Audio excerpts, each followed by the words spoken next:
안녕하세요. 중국어로 가는 한문의 저자 김동렬입니다. 이번 강의는 86강이고요. 내자를 배워보도록 하겠습니다.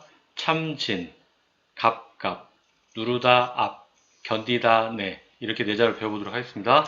자, 첫 번째는 채우다 전, 채우다 전입니다. 이 글자의 어원은 진짜 흙을 채우다, 가짜 흙을 채우면 나무가 살 수가 없겠죠. 그래서 이 글자를 배우기 전에 우리가 예전에 63강에서 배웠던 참진, 참이라는 거는 진짜를 얘기하는 거죠. 거짓말이 아니고. 그래서 이걸 우리가 63강에서 배운 적이 있는데요. 기억나시는가요? 신에게 바치는 음식 해서 원래 어원은 우리가 그때 소정, 소정자와 비수비자다. 그래서 뭐 솥에서 음식을 뭐 뜨는데 신에게 바치는 음식이고 진실된 마음으로 음식을 바친다. 그렇게 얘기했었고요. 제가 동령법으로는 진실된 눈으로 바라보다 이렇게 설명을 드렸었습니다. 그래서 글자를 쓰는 방법은 글자의 핵심 부분은 이 안에 이렇게 눈목이 있다는 것을 제가 그때 설명을 드렸었고요. 그 다음에 안쪽에 이렇게 선을 눈목자면 선이 두 개가 들어가는데 이런 비수비자 형체와 이렇게 위에 열십자 형태의 두 가지가 있다고 제가 그때 설명을 드렸었습니다. 자, 이게 참 진짜입니다. 자, 다시 앞쪽으로 가서 자, 참 진짜와 왼쪽에 보면 흑토자가 보이죠? 참 진짜에다가 이렇게 흑토자를 겹쳐놓은 형태입니다. 그러니까 진짜 흙을 채워야 나무가 살겠죠. 그래서 채우다 전. 우리가 생활 속에서는 총알 일발 장전 뭐 이런 말 하죠. 도도도도도 총을 쏘려면 총알을 장전해야 되죠. 그래서 장전, 전자는 채우다 전이 되겠습니다.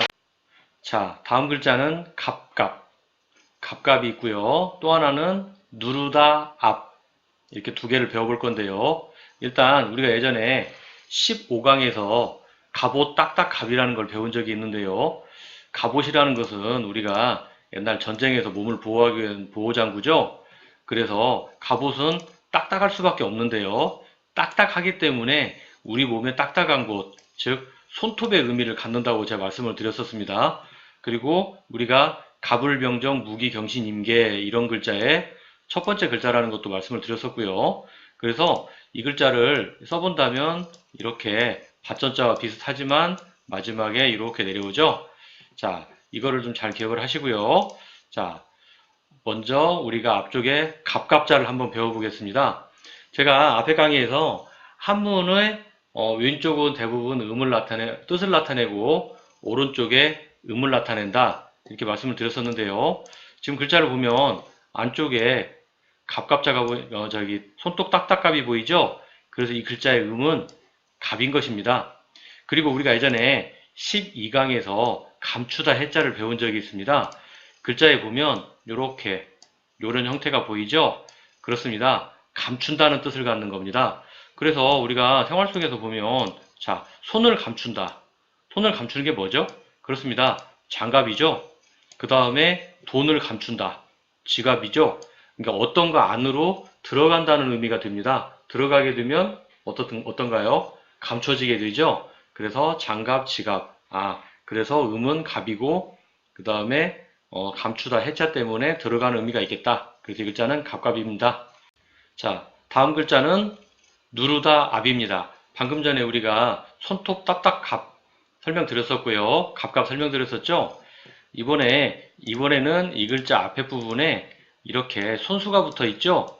그러니까 손으로 뭔가를 한다는 의미죠. 근데 이게 갑인데 세월이 지나면서 갑이 압으로 바뀐 것입니다.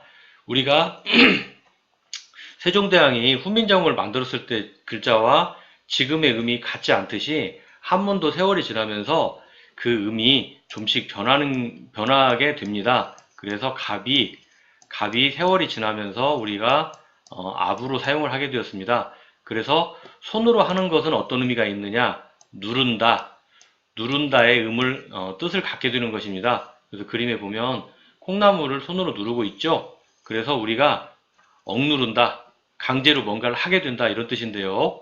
우리가 생활 속에서는 압수, 강제로 뺏는 거죠. 압류, 이것도 비슷한 의미인데요. 그래서 앞자는 누르다 압이 되겠습니다. 다음 글자는 견디다 내입니다. 그림에 보면 할아버지 수염을 누군가가 잡고 다니고 있죠? 자, 이 글자를 배우기 전에 우리가 예전에 61강에서 말리을 이자를 배운 적이 있는데요. 자, 그때 설명을 드릴 때 어떻게 설명을 드렸었냐면, 자, 위에 이 선 부분은 할아버지의 턱에 해당이 된다. 그리고 이 아랫부분에 이렇게 생긴 이 부분은 할아버지의 수염이다. 이렇게 제가 그렇게 설명을 드렸었는데요. 자, 그렇게 보이죠? 그러니까 턱과 할아버지의 수염이 서로 이어져 있다.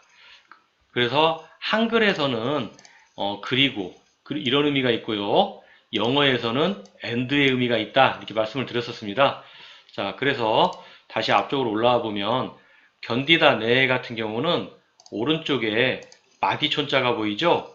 우리가 30강에서 마디촌을 배운 적이 있습니다. 사람이 손을 벌린 모양이었었죠? 이 글자의 원래 어원은 턱수염을 뽑는 형벌이다. 그런 의미였습니다. 그러니까 아까 우리가 말리을리가 사람의 수염이라고 설명을 드렸었죠? 그러니까 마디촌, 즉 손이죠? 손과 수염, 이게 합자가 되어서 이 수염을 손으로 잡아다니다. 그게 어원입니다. 그런데 그림은 제가 좀 재밌게 좀 만들어 봤는데요.